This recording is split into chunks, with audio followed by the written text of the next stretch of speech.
নমস্কার বন্ধুরা, আমি অরূপ প্লবী। যে হাতকে বলা যায় পরিপূর্ণ মস্তু, অর্থাৎ প্রায় শেষ জন্মের দিকে এই হাতের গতি প্রকৃতি থেকে বলা হয়। জীবনের চাওয়া পাওয়া, না পাওয়ার বেদনা, আবার সেই আকাঙ্ক্ষা পূরণের একটা লড়াই জন্ম জন্মান্তর ধরে আমাদের মধ্যে চলতে থাকে। হস্তকরতলে থেকে তার গতি প্রকৃতি বোঝা যায়। এই বিভিন্ন কর্মকাণ্ড গ্রহরূপে আমাদেরকে ফল দিতে থাকেন। যখন আমাদের শুভ কর্মের ফল ভোগ হয় তখন আমরা শুভ ফল লাভ করি। যখন অশুভ কর্মের ফল ভোগ হয় তখন আমরা চাইলেও ভালো থাকতে পারি না। নানান দিক থেকে আমাদের অশুভ ফলই আমাদের সামনে হাজির হয়। যা জ্যোতিষশাস্ত্র কেন, যদি আমরা শ্রীমদ্ ভগবদ গীতা বা ভাগবতেরই কথা ধরি, অবশ্যমেব ভক্তব্যম কৃতম কর্ম শুভাশুভম। সুতরাং এই কর্মময়ং জগতে আমরা একটা চলেছি সেই অনন্তের পথে। এখন হাতের যে রেখাগুলো জ্যোতিষশাস্ত্র মতে তা আমাকে ইন্ডিকেট করে, ইঙ্গিত প্রদান করে যে হ্যাঁ, তাহলে হাতের মধ্যে অনেকের দেখবেন ভালো আয়ুরেখা, তো অনেকের ভালো আয়ুরেখা নেই। অনেকের ভালো শিরোরেখা, তো অনেকের ভালো শিরোরেখা বা মস্তিষ্ক রেখা নেই। অনেকের ভালো সুন্দর হৃদয় রেখা, তো অনেকের হৃদয় রেখা সেভাবে কাটাকুটি, তিল ছাপ, জব চিহ্ন যুক্ত হয়, অশুভ। কারো দারুণ সানলাইন বা রবি রেখা, তো কারো রবি রেখা নেই। কারো রবি স্থান সুন্দর উজ্জ্বল বর্ণে, তো কারো সেখানে তিল স্পট দাগ যুক্ত। কারো বৃহস্পতি নিচস্থ, তো কারো উচ্চস্থ, তাতে আবার চতুষ্কোণ, ক্রস বা বিভিন্ন সামুদ্রিক চিহ্ন যুক্ত। শনিস্তার কারো শুভ ঊর্ধ্বমুখী রেখা, সেখানে মৎস্য চিহ্ন, তো কারো শনি নিচস্থ জাল চিহ্ন যুক্ত। তাহলে এই যে কারো হাতে রবি রেখা আছে, কারো নেই, কারো এই রেখা আছে, কারো ভাগ্য রেখা আছে, কারো হাতে ভাগ্য রেখাই নেই, কারো হাত ভাগ্য রেখা দারুণ সুন্দর ফাটাফাটি, আবার কারো লিগ লিগে, কোথাও কাটা, কোথাও ছেঁড়া, কোথাও আছে কোথাও নেই, কিছুটা আছে তারপরে আর নেই। এবার নানান রকমের হাত এই জগৎ সংসারে আমাদের মনুষ্যর মধ্যে দেখা যায়। বাস্তবে এই আলোচনা প্রসঙ্গে যেটা না বললে নয়, ভগবান আমাকে সৃষ্টিকর্তা, আমরাকে সবকে একই ভাগ্য, একই রবি, যশ প্রতিষ্ঠা, সাফল্য, একই সমস্ত রেখা বলুন, ভাগ্যের আমাদের যা কিছু, জ্যোতিষশাস্ত্রের ভাষায় যদি বলি, যশ প্রতিষ্ঠা, সাফল্যের, ভাগ্যের, সুখ সম্পদ, আধ্যাত্মিক সমস্ত দিক থেকে উন্নতির একই রকম আমরাকে সেই আশীর্বাদ প্রদান করে থাকেন। আমরা সে নিয়েই এসেছি। তাহলে আমাদের এক একজনের হাত এক এক রকম হয় কেন? এটা নিয়ে অনেক প্রশ্ন। এর উত্তরে বলি বন্ধুরা, যে আমাদের ভগবান যদি যশ প্রতিষ্ঠা সাফল্যের যদি রেখা হয়, তাহলে সানলাইন বা রবি রেখা। তো মনে করুন একটা গাছ ভগবান আমাকে সবাইকে দেয়, এই গাছটাকে বড় করো, অর্থাৎ সে অনুযায়ী কর্ম করো, যশ প্রতিষ্ঠা সাফল্য হবে, মনস্কামনা পূরণ হবে, যাকে আমরা রবি রেখা বলছি। এখন গাছ তো সবাইকেই দেয়।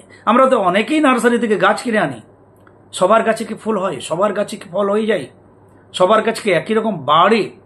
দেখবেন কত গাছকে ছাগলই খেয়ে নেয়, কত গাছ হচ্ছে রোদে জলে জলের অভাবে, বৃষ্টির অভাবে বা সেভাবে পরিচর্যার অভাবে মারা যায়।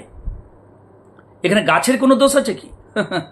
ভগবান আমাকে যশ প্রতিষ্ঠা সাফল্যের জন্য যদি রবির সৃষ্টি করে থাকেন, তার জন্য যদি যশ প্রতিষ্ঠার বৃক্ষ দেন, তো সেই বৃক্ষকে যদি আমরা জল সিঞ্চন করি, যত্ন করি, বৃক্ষকে বড় করি, তাতে যশ প্রতিষ্ঠা স্বরূপ ফলই লাভ হবে।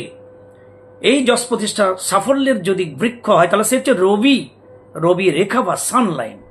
এই আমাকে সবাইকে প্রদান করা হয়েছিল। কিন্তু যারা এই সাফল্যর বৃক্ষকে না বড় করে যাতে অসাফল্য হয়, অপযশ হয়, দুর্নামের ভাগীদারি হই, অর্থাৎ অন্ধকার জগৎকে প্রিয়তার জন্য আমরা অন্ধকারে পাড়ি দেই, তাদের হাতে আর ওই রবির রেখা স্বরূপ বৃক্ষ আর হয় না, অকালে মারা যায় এবং কর্মের ফলবশত, অপকর্মের ফলবশত সেখানে তৈরি হয় ভগবানের দেওয়া যশ প্রতিষ্ঠা সাফল্যের জায়গায় অপযশের রেখা, কালো স্পট দাগ, তিল দাগ, হিজিবিজি রেখা, নেট সাইন, জাল চিহ্ন ইত্যাদি। যা দেখে জ্যোতিষে বলবে আপনার তো যশ প্রতিষ্ঠা সাফল্যের বদলে অপযশ হবার যোগ, আপনাকে দুর্নাম হতে ভাগীদারি হতে পারে, আপনি সাফল্য সহজে পাবেন না, কারণ আপনার রবি রেখা নেই। কিন্তু ভগবান বা সৃষ্টিকর্তা আমাদেরকে দিয়েছিলেন। আমরা যদি সেই গাছের পরিচর্যা না করি, অর্থাৎ যদি সম্পূর্ণ একটা পূর্ণ হাত হয়, পরিপূর্ণ মস্তু, এই যদি কথা বলতে হয়, তাহলে একজনের হাতে কোন কোন রেখা চিহ্নগুলো থাকা আবশ্যক। আমি একটা উদাহরণ দিয়ে বোঝালাম। ভগবান আমাকে আয়ু রেখা সমানভাবে দিয়েছে, কিন্তু কর্মের ফলবশত আমাদের তার আগে মৃত্যু হতে পারে। আমরা জানি নেশা করলে ভালো নয়, সিগারেটের প্যাকেটেও লেখা আছে, আপনার সুরা বা মদ্যপানের যে পাত্র তাতেও লেখা আছে। কিন্তু আমরা যদি জ্ঞান পাপি ওই সজ্ঞানী তার ব্যবহার করি, তাতে যদি আমাদের লিভার ফাংশন বা ফুসফুসের ক্যান্সার হয়, লিভার ক্যান্সার হয়, মৃত্যু অবধারিত। কখন মৃত্যু হবে বলা কথা, কিন্তু আমরা জেনে বুঝে সজ্ঞানে এই যে আমরা যদি করি, তাহলে আমাদের এই যে আয়ু রেখা, পূর্ণ আয়ু ভগবান দিয়ে পাঠিয়েছেন, ঈশ্বর দিয়ে পাঠিয়েছেন সৃষ্টিকর্তা, তাকে আমরা নিজেরাই সেই গাছের গোড়ায় কুরুল মারি, ফলে আমরা আমাদের আয়ুকে কমিয়ে ফেলি। কিন্তু আয়ু সংক্রান্ত বিষয়েও ভগবান সবাইকে সমানভাবে দিয়েছিলেন। তাহলে আমাদের হাতে পূর্ণ আয়ু রেখা, ইস্পার উস্পার 100 বৎসর আয়ু, সুন্দর কাটাকাটি বর্জিত পরিষ্কার দারুণ শিরোরেখা, আমাদের বুদ্ধিমত্তার পরিচয়, যে বুদ্ধিকে কাজে লেগেই আমরাকে উদ্ধার করব, আমরা সাফল্য পাবো। যা শ্রীমদ্ ভগবত গীতায় আত্মার উদ্ধারের ক্ষেত্রে ভগবান বলে গেছেন, নিজেকে নিজের বুদ্ধির দ্বারা উদ্ধার করো, আত্মাকে কখনো অধঃপাতিত করিও না। তাহলে যার ব্রেন লাইন সুন্দর থাকবে, নিশ্চিত তিনি তার বুদ্ধিকে নিজের উন্নতির জন্য, নিজেকে উদ্ধার করার জন্যই কাজে লাগাবেন। তাহলে সুন্দর শিরোরেখা আমাদের এই জন্য দারুণ একটা কিছু। হৃদয় রেখা আমাদের হৃদয়বান, হৃদয়কে প্রসারিত করা, বৃহৎ করা। যদি আপনি ঈশ্বর লাভ করতে চান, ব্রহ্ম দর্শন করতে চান, তাহলে আমাদের আধারটাকে কত বড় করতে হবে। এই ছোটখাটো হৃদয়, ছোটখাটো মনে তো আর ঈশ্বর লাভ হবে না। তাহলে আমাদের যাদের হৃদয় রেখা সুন্দর, ইস্পার উস্পার, পরিষ্কার পরিচ্ছন্ন, তারাই হৃদয়বান হন। তাদের হৃদয় ক্রমশ সমুদ্রের মতো হয়। এত বড় হৃদয়ে তখন আর ছোটখাটো কেউ স্থান পায় না, কত আর স্থান পাবে, তখন সেই হৃদয়ে স্থান লাভ করেন ঈশ্বর। ঈশ্বর দর্শন, ব্রহ্ম দর্শন ইত্যাদি হতে পারে। সুতরাং যার হৃদয় রেখা সুন্দর, পূর্ব জন্মার্জিত তার সুকর্ম সৎকর্ম বশতই হয়ে থাকে, নচেত হয় না। সুতরাং আয়ু রেখা, হৃদয় রেখা, শিরোরেখা এবং যশ প্রতিষ্ঠা স্বরূপ, যা প্রথমে বলে গেলাম সেই বৃক্ষ স্বরূপ, তা সানলাইন বা রবি রেখা, সঙ্গে সুন্দর ভাগ্য রেখা বা ফেট লাইন। এইগুলো মূলত যাদের পরিষ্কার পরিচ্ছন্ন থাকবে, এক কথায় তাদের হাতকে পরিপূর্ণ মস্তু বলা হয়। যদিও এর সঙ্গে আরো দারুণের জন্য কিছু বলা, কিন্তু এই রেখাগুলো সুন্দর হলেই, যার হাতে আয়ু রেখা সুন্দর, কোনো কাটাকাটি বর্জিত, যার শিরোরেখা দারুণ, তিনি বুদ্ধির দ্বারা নিজেকে উদ্ধার করবেন। ওই আত্মাকে নিজের উদ্ধার করার কথা বলা, যদি শ্রীমদ্ ভগবত গীতার কথা বলি। হৃদয় রেখা দারুণ সুন্দর, তিনি হৃদয়বান হবেন। আর হৃদয়বান মানুষই সবাইকে জয় করতে পারেন, ঈশ্বরকে পর্যন্ত। যার হৃদয় কার্পণ্য থাকবে, জটিলতা থাকবে, কুটিলতা থাকবে, হৃদয় রেখা তার ডিস্টার্ব থাকবে, কাটাকুটি, তিলছে বর্জিত, তার অনেক জন্মের পর ওই হৃদয় রেখা ভালো হবে। অর্থাৎ হৃদয় রেখা সুন্দর না হলে একজন মানুষ হৃদয়বান হতে পারে না জ্যোতিষশাস্ত্র মতে। শিরোরেখা সুন্দর না হলে একজন বুদ্ধি, ট্যালেন্ট তার মধ্যে বেশি থাকতে পারে না। ভাগ্যরেখা ভালো না থাকলে সৌভাগ্য আপনার করায়ত্ত নয়। আয়ু রেখা যদি সুন্দর না থাকে, আপনার আয়ু আপনার পূর্ণ আয়ু নয়। রবি রেখা সুন্দর থাকা যশ প্রতিষ্ঠা সাফল্য করায়ত্ত হবেই। রবির স্থানে কালো স্পট দাগ, হিজিবিজি দাগ, নেট সাইন, রবি রেখা না থাকা, সাফল্য পাওয়া দুষ্কর। অপযশ আপনার পকেটে বা আঁচলে। এই রেখাগুলো পূর্ণ থাকা একজনের হাতে অনেক জন্মের তপস্যা, কর্ম, সৎকর্ম করার ফল বশতই হয়ে থাকে। এই জন্য এই হাত যাদের থাকবে পরিষ্কার, এই রেখাগুলো, তিনি মনস্কামনা পৃথিবীর বুকে সমস্ত পূরণ করে অন্তিম কর্ম যা হবে ঈশ্বর উপাসনা, আধ্যাত্মিক পথ, তাকে লাভ করা, যেখানে আমাদের এই আসা যাওয়া যন্ত্রণার পরিসমাপ্তি হবে। এখন এহেন হাতের মানুষ যখন আধ্যাত্মিক পথে পাড়ি দেবেন, তখন তার মধ্যে আরো বেশি ভালো সুন্দর ফুটে উঠবে। কি না, বৃহস্পতিতে চতুষ্কোণ ক্রস, কোথাও মৎস্য, ছত্র, শঙ্খ, চক্র, গদা, পদ্ম, ধনুর্বাণ, ত্রিশূল আদি নানান আলাদা আলাদা করে ফুটে উঠবে, রেখার সঙ্গে সংযুক্ত নয়।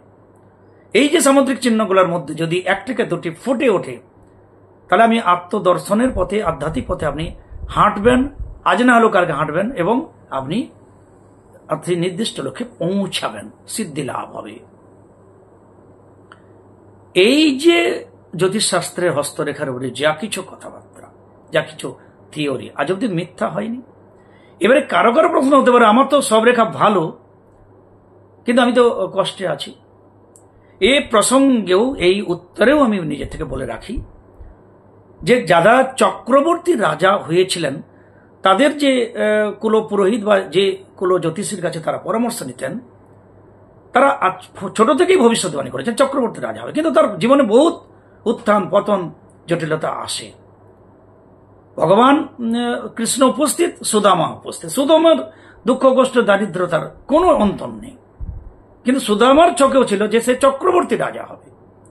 ভাগ্যের পরিহাস, অন্তিমকালে তাই হলো, সুদামা রাজা হলো। যারা আজকে ভিআইপি, উচ্চ স্তরের মানুষ, যারা জনপ্রিয় নেতা নেত্রী থেকে আরম্ভ করে সাধক সাধিকা থেকে আরম্ভ করে, তারা কেউই সোনার চামচ মুখে দিয়ে, রূপোর চামচ মুখে দিয়ে জন্ম হয়নি। তাদেরও যদি জীবনী দেখেন, একজন সাধক সিদ্ধিলাভ করেছেন, তাদের জীবনী পড়ে দেখুন, নিদারুণ কষ্ট তাদের জীবনে দেখা যায়। যে বিবেকানন্দ এত বড় জগৎ বিখ্যাত হলো চিকাগো সভা থেকে, সেই চিকাগো সভার তার এত জনপ্রিয়তার আগে, তার 3 দিন আগে কোন স্থান পেয়েছিলেন না। ট্রেনের বগিতে, স্টেশনের পরিত্যক্ত ট্রেনের বগিতে রাত কাটিয়েছিলেন, কর্মযোগে তিনি স্বয়ং উল্লেখ করেছেন। সুতরাং আজকের বিখ্যাত যদি বিবেকানন্দ হন, তাকে কিভাবে কাটাতে হয়েছে। রোগ ব্যাধির কথা যদি বলেন, বিবেকানন্দ 6 মাস আমাশয় ভুগেছিলেন। রোগ ব্যাধি, অভাব, অভিযোগ, এটা আমাদের মূল লক্ষ্য নয়। এ তো শরীর থাকলেই হবে। রামকৃষ্ণদেব ক্যান্সার হয়েছিল, এ সব থেকে বড় প্রমাণ করে।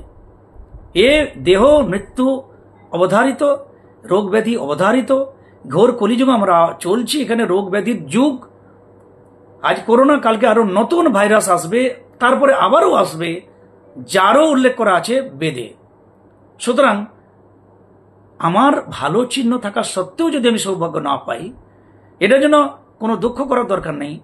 আপনার চিহ্ন যেহেতু ভালো আছে, আপনি চক্রবর্তী রাজা হবেন বা আপনি সাধনায় সিদ্ধি লাভ করবেন, সেই জন্য যদি চিহ্ন থাকে, তার নিশ্চিত হবে আজকের হত দরিদ্র কি দুঃখ কষ্টপূর্ণ জীবন যদি আপনি অতিবাহিত করে চলেনও, তাতে কোনো বয়ে যায় না। কেননা আমরা যদি প্রত্যেকের জীবনী, যারা আজকে ইতিহাস রচনা করেছেন, যারা আজকে উচ্চ স্তরে উঠেছেন, প্রত্যেকের জীবনীতে দেখবেন দুঃখ কষ্ট, দারিদ্রতা, অভাব, অভিযোগ, জটিলতা সবকিছুকে ওভারকাম করে তিনি সাধনা সিদ্ধি লাভ করেছেন। সে ইষ্ট সাধনা হতে পারে, কর্ম সাধনা হতে পারে। সুতরাং একটা হস্তকরতালে পূর্ণ সুন্দর আয়ুরেখা, ভাগ্যরেখা, শিরোরেখা, হৃদয় রেখা, রবি রেখা, সঙ্গে কোনো সামুদ্রিক চিহ্ন, একটা ট্রায়াঙ্গেল বা ত্রিভুজ, তা হতে পারে মানি ট্রায়াঙ্গেল বা যে কোনো জায়গায় একটা ত্রিভুজ, একটা চতুষ্কোণ, এতে সামুদ্রিক চিহ্নের মধ্যে পতাকা আদি, ত্রিশূল আদি সমস্ত যেগুলো বললাম, একটা কি দুটো যদি চিহ্ন থাকে, আপনার ইহজগতে সমস্ত মনস্কামনা পূরণ হয়ে আধ্যাত্মিক পথে পাড়ি দেবেন। কবে সিদ্ধি লাভ হবে, মুক্তি লাভ হবে, সেটা ঈশ্বর জানেন, কিন্তু কনফার্ম আপনি আপনার সমস্ত মনস্কামনা পূরণ করে ওই পথে পাড়ি দেবেন। এই জন্মেও হতে পারে মুক্তি, কি এক জন্ম পরেও হতে পারে, সেটা ঈশ্বর জানে। আপনার তার সঙ্গে তার কানেক্টিং এর জন্য অন্তত আমি এত বড় যোগী নই, ত্রিকালদর্শী নই যে আমি বলে দিতে পারবো। আমিও হাঁটছি, আপনারাও হাঁটুন। চলার পথে শুধু আমাদের অভিজ্ঞতা শেয়ার করা, কোন হাতকে পরিপূর্ণ মস্ত করা চাই। আমার মনে হলো এই ধরনের একটা ভিডিও আপনাদের অনেকের কাজে লাগতে পারে, তাই এই ভিডিও শেয়ার করলাম। সবাই ভালো থাকবেন, সঙ্গে থাকবেন। জয় গুরু।